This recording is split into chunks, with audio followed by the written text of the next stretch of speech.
하나님의 평화가 말씀을 듣는 우리 가운데 함께 하시기를 바랍니다. 아멘. 오늘은 창조절 셋째 주일입니다. 하나님의 창조하신 뜻, 창조하신 그 정신은 늘 우리의 삶 가까이에 있고 또 일상의 생활 공간과 항상 연결되어 있습니다. 특별히 이 가을철은 하나님의 창조 질서를 더 감사함으로 느낄 수 있는 복된 시절입니다. 제가 지난주에 이사를 하면서 이사에 앞서서 마당에서 오래 함께 살던 것들을 그것을 먼저 이주시켜야 했습니다. 그래서 색동교회 잠밥을 먹고 자란 우리 강아지 흑진주를 이사 보내야 했고, 또 마당에 5년 전에 옮겨 심었던 앵두나무 라일락, 그리고 여러 꽃뿌리들도 옮겨 심었습니다. 왜냐하면 그 집이 이제 공사를 하니까 다 나무가 망가질 우려 때문에 그랬습니다. 나무를 옮기던 날에 마침 어떤 선배가 제게 전화를 걸어서 뭘 하느냐고 물었습니다. 제가 나무를 이사하는 이야기를 꺼냈더니 대뜸 이랬습니다. 창조주의 마음이네? 그렇게 말하더라고요. 나무를 옮겨 심는 일은 사실 당연히 할 일처럼 생각했는데 그분은 굳이 시간을 내고 돈을 들여서 그런 일을 한다고 참 창조주의 마음이라고 칭찬해 주었습니다. 참 고마웠습니다. 어제 우리 교회에서는 후반기 사랑의 집수리를 했습니다. 저는 집수리에 참석한 우리 28명의 식구들의 모습을 지켜보면서 참 여기에도 창조의 마음이 있구나 하는 생각을 했습니다. 누구나 사람 사는 공간은 항상 거룩한 공간입니다. 우리는 낡은 집을 수리하고 재창조하는 그 하나님의 손길에 참여한 것입니다.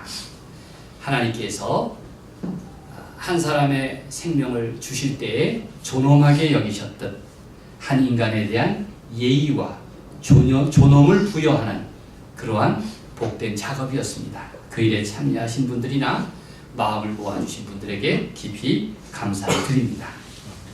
어제 사랑의 집수리를 시작하면서 구호를 외쳤습니다. 우리 사회봉사부장님이 안다미로 색동 그렇게 외쳤습니다. 안다미로 무슨 뜻인지 아십니까? 바로 앞집 식당의 순 한글 이름이 안다미로였는데 사회봉사부장님이 금세 검색을 하더니 참 좋은 의미가 담겼다 해서 그것을 구호로 삼은 것입니다. 하나님의 말씀대로 하면 내 잔이 넘치나이다 라는 뜻입니다. 내 잔이 넘치나이다 라는 순 한글이죠. 그릇 가득한 행복, 참 좋은 이름이 아닐 수가 없습니다. 여러분의 그릇은 어떻습니까? 하나님이 지으신 창조의 그릇은 기쁨과 감사가 넘칩니다. 그런 행복한 절기가 되기를, 가을이 되기를 바랍니다. 오늘 설교 제목은 용서의 그릇입니다. 지난주일 설교에 이어서 마태복음 18장의 한 부분입니다. 예수님은 교회에 대해서 5가지 가르침을 말씀하셨습니다. 첫째는 천국에서 큰 사랑, 잃은 양 한 마리, 범죄한 형제에 대한 권면, 합심한 2사람, 그리고 용서입니다. 다 새록새록 기억이 나시죠? 특별히 마태복음 18장은 예수님께서 처음 교회, 처음 그리스도인의 신앙 윤리에 대해서 말씀하고 있는 것입니다. 새로 형성된 교회 공동체는 이전의 교회, 즉 유대교와는 어떻게 다른가? 그동안 살아온 삶의 방식과는 전혀 다르다고 하는 것을 말씀하십니다. 어떻게 다릅니까? 이전의 방식이 세상적 방식이라면 장차 살아갈 그리스도인의 삶은 하늘나라 삶의 방식으로 살아야 한다라고 말씀하십니다. 하늘나라 삶, 즉 천국의 삶입니다. 예수님의 말씀을 들어보십시오. 보기를 들 때마다 항상 천국을 언급하십니다. 천국의 삶, 하나님 나라 방식에 대해서 말씀하시려는 의도입니다. 1절을 보십시오. 18장 1절에 보면 그때의 제자들이 예수께 나와 이르되 천국에서는 누가 크니까? 이렇게 묻습니다. 같이 읽어볼까요? 시작. 그때 제자들이 예수께 나와 이르되 천국에서는 누가 크니까? 우리가 사는 세상에서는 누가 큰지 낮은지 너무 쉽게 알 수 있죠. 왜냐하면 철저하게 계급사회니까 그렇습니다. 아이들도, 어린아이들도 너 몇 년생이야? 나는 빠른 2010년생이야. 뭐 이렇게 얘기하잖아요. 그렇죠?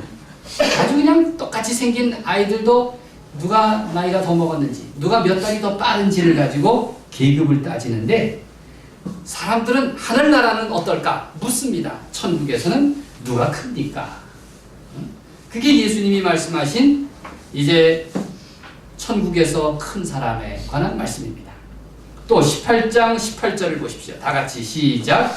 무엇이든지 너희가 시작. 무엇이든지 너희가 땅에서 매면 하늘에서도 매일 것이요 무엇이든지 땅에서 풀면 하늘에서도 풀리리라.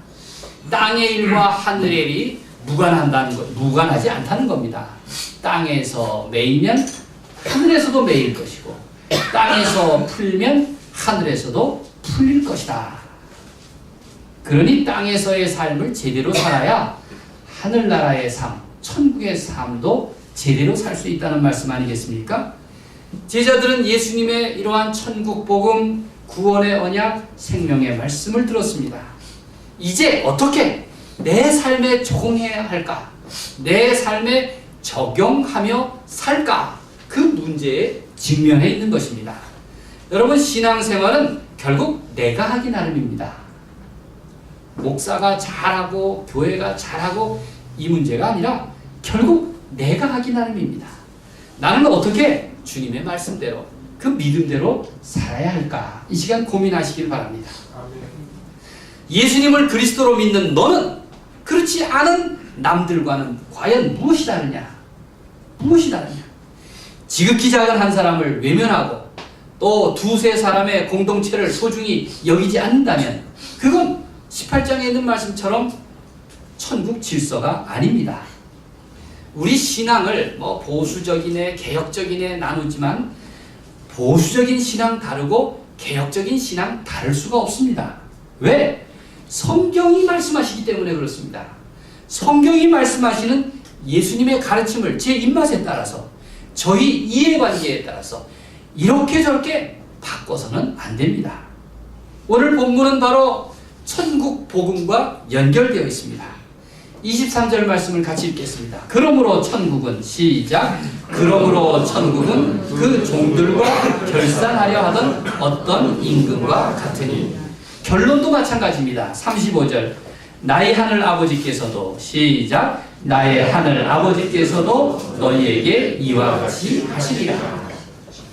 예수님은 이 땅에 세워지는 교회에 대해서 5가지 가르침을 말씀하시는데, 그러나 그 교회는 바로 천국에 있는 하나님 나라에 있는 그 본향이 있고, 오늘 우리들이 이 땅에서 세워져 가는 그 교회는 바로 천국 질서, 하나님 나라의 뜻대로 살아가야 한다는 것을 말씀하려는 것입니다.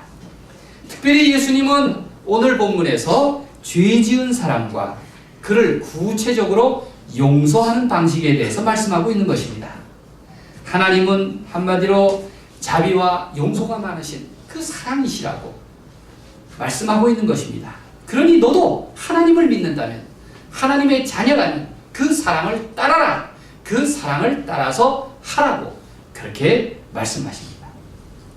이제 베드로가 예수님께 여쭈었습니다. 만약 내게 범죄한 형제가 있다면 용서를 하되 제가 몇 번까지 용서해 줘야 하겠습니까? 라고 물었습니다. 그러면서 자문자답하길 7번이면 되겠습니까? 라고 말했습니다. 여러분, 베드로로서는 굉장히 한껏 관용의 그릇을 키운 겁니다. 예수님 앞이니까. 예수님이 하실 결론을 자기가 미리 읽고 이제 조금은 나서서 주제넘게 대답을 한 겁니다. 그러니 질문하고 곧 자기가 대답하는 거죠. 자문자답했습니다. 7번이면 좋겠습니까? 사실 유대교는 그때 자신의 종교적인 책임을 수치화하는, 계량화하는 관습이 있었습니다. 탈무드에 그런 전통이 잘 담겨 있습니다. 특별히 성경 외경에 따르면 범죄한 이웃은 2번까지 용서하라, 그렇게 말하기도 합니다. 랍비들의 견해, 유대교 랍비들의 견해는 3번까지는 용서할 수 있다, 최대치를 정했습니다. 그러니 베드로는 유대교의 그러한 관습을 아니까 7번까지 용서하면 되겠습니까? 라고 한 것은 자신으로서는 아주 관용의 최대의 그릇을 넓힌 겁니다. 여러분, 7이라고 하는 숫자는 완전 수고 거룩한 수인데 용서해야 할 가장 많은 숫자처럼 느껴집니다. 그때 예수님이 말씀하십니다. 22절 말씀에 예수께서 이르시되 내게 이르노니 7번 뿐이겠느냐? 7번을 70번까지라도 할지니라, 이렇게 말씀하십니다. 무려 490번까지 용서하라는 말씀일까요? 아니, 그건 숫자로 정할 일이 아니라는 겁니다. 끝없는 용서, 무제한의 사랑에 대해서 말씀하신 겁니다. 하나님에게로 돌아온다면, 회개한다면 언제까지나 용서하라고, 무제한으로 용서하라고, 그게 하나님의 사랑이라고 말씀하십니다. 예수님은 한 보기를 예로 드셨습니다. 당시 사회적 관습이 이렇다 하는 것을 말씀하신 것이 아닙니다. 앞으로 너희가 이상으로 삼아야 할 하나님 나라 질서, 하나님의 경우, 하나님 나라의 경우는 이럴 것이다 라고 말씀하십니다. 천국에서는 이러이러할 것이다. 그래서 23절에 말씀을 시작하시면서 말하기를 그러므로 천국은 그 종들과 결산하려 하던 어떤 임금과 같으니 라고 시작하십니다. 여기서 어떤 임금은 심판주이신 하나님을 가리킵니다. 장차 모든 사람들은 누구도 예외 없이 하나님 앞에서 자신의 일생을 결산해야 할 때가 올 것입니다. 그것은 성경에서 하시는 말씀입니다. 그것이 성경에서 말하는 최후의 심판입니다. 그러니 우리는 나중에 최후의 심판 때 앞에서 잘 하려면 평소 연습을 해야 합니다.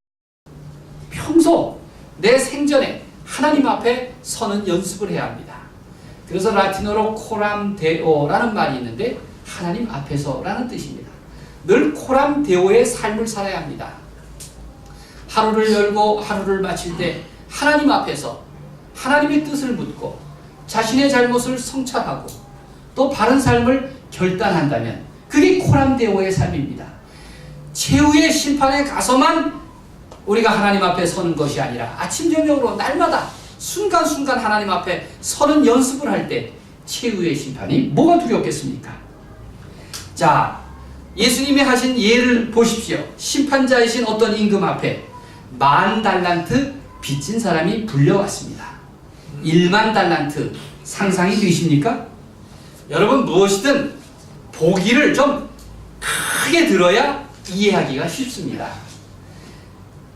50,000원 빚진 사람이 있습니다. 그럼 여러분 콧방귀를 끼죠? 회개. 그 정도 갖고는 예가 아니죠. 10,000,000달란트 빚진 사람이 있다. 사람들, 여러분들은 감이 안 잡히겠지만 유대인들은 감을 잡습니다. 유대인 역사가 요세푸스가 자기 역사책에서 기록하기를 이제 로마 당국이 유대 지역 전역에서 1년간 거둬들인 국세가 800달란트라고 기록했습니다. 그러니 1년 국세의 12배, 10,000,000달란트를 빚졌다는 것입니다. 한 달란트는 500 데나리온입니다. 한 데나리온은 하루 일당인데 내년도 그저 최저 시급으로만 따져도 7,530 곱하기 이제 8시간 하고 뭐 다 계산해 보니까 한 달란트가 얼마냐면 3억 원이에요. 굉장하죠? 한 달란트 빚졌다 그래도 덜컹할 텐데 그것에 10,000배를 빚졌다는 거예요. 제가 계산을 해보니까 10,000,000달란트는 3억에 10,000배, 3조 원입니다. 3조 원. 상상하기도 어려울 만큼 큰 돈이죠. 여러분, 예수님이 왜 이렇게 10,000,000달란트라고 어이없이 이해를 드셨을까요? 이건 개인으로서는 도무지 갚을 수 없는 정도의 부채를 의미한다는 겁니다. 인간의 힘으로는 절대 용서받을 수가 없는 하나님 앞에서 무거운 죄를 상징하는 것입니다. 여러분, 우리의 생명값만 해도 천하보다 귀한데, 그렇죠? 우리의 죄의 무게를 따지면 1만 달란트에 비할 수 있겠습니까? 여러분, 1만 달란트 빚을 진 그 사람은 뭐 감당할 수가 없으니까 임금 앞에서 무조건 살려달라고 사정을 합니다.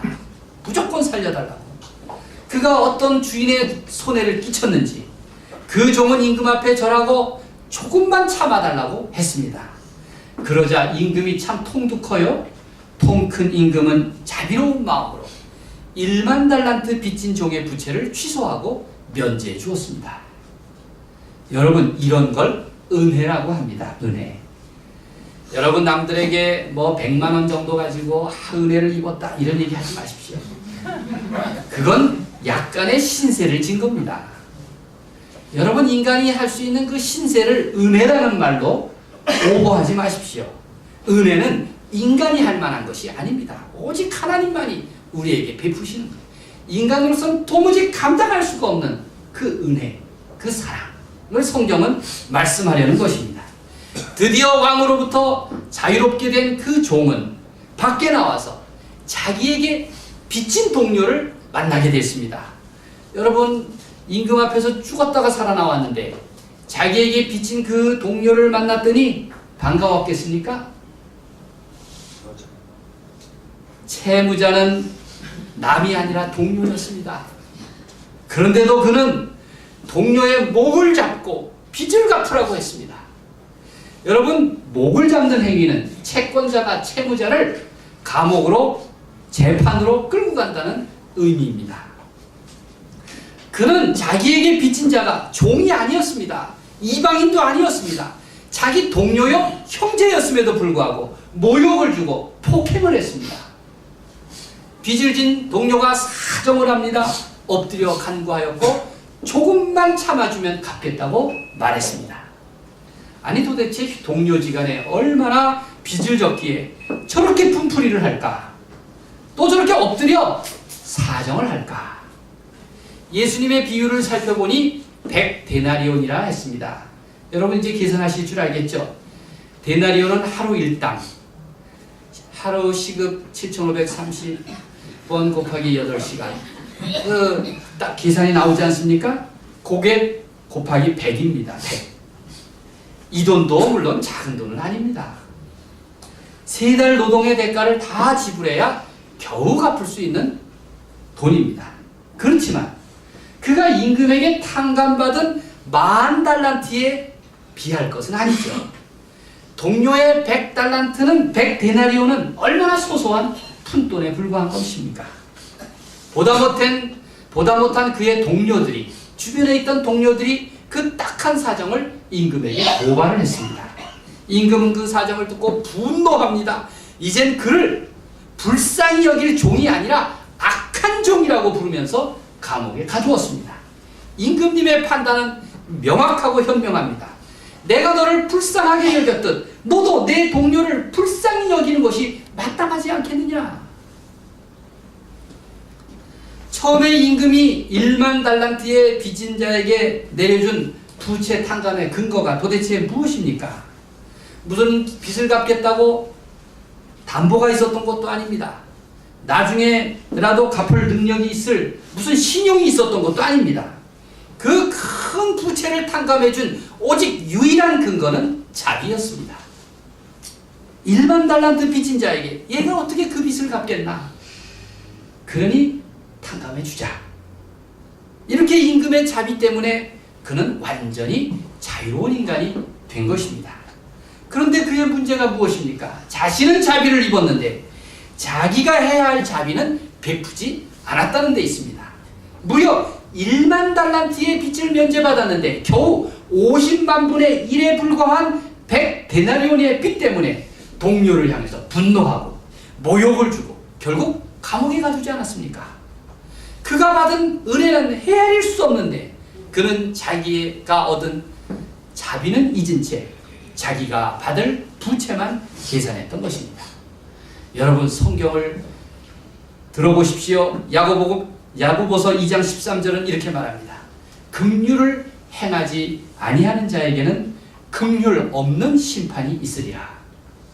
내가 평소에 자비를 베풀질 않았는데, 내가 평소에 긍휼을 행하지 않았는데 어떻게 심판주이신 하나님 앞에 살려달라, 긍휼을 베풀어달라 말하겠습니까? 긍휼은 심판을 이기고 자랑하느니라 라고 야고보서 2장 13절은 말씀하고 있습니다. 하나님의 심판은 모든 사람에게 무서운 것이 아닙니다. 평소 자비를 베풀지 않은 사람에게 무자비한 것입니다. 다만 내가 평소 자비를 베풀고 남을 동정하고 연민하고 불쌍히 여기는 마음으로 자비를 베푼 사람이라면 그는 하나님의 심판대 앞에서 두려울 것이 없는 것입니다. 일찍이 예수님은 산상설교 팔복의 가르침에서 이렇게 말씀하십니다. 여러분 다 아는 말씀이죠. 마태복음 5장 7절 긍휼히 여기는 자는 복이 있나니 저희가 긍휼히 여김을 받을 것이며 남을 동정하고 연민을 품고 불쌍히 여긴다. 그는 반드시 하나님으로부터 동정을 받고 연민과 불쌍히 여김을 받을 거라고 그렇게 말하는 것입니다. 긍휼히 여기는 자, 남을 긍휼히 여기는 자는 긍휼히 여김, 하나님으로부터 긍휼히 여김을 받는다는 것입니다.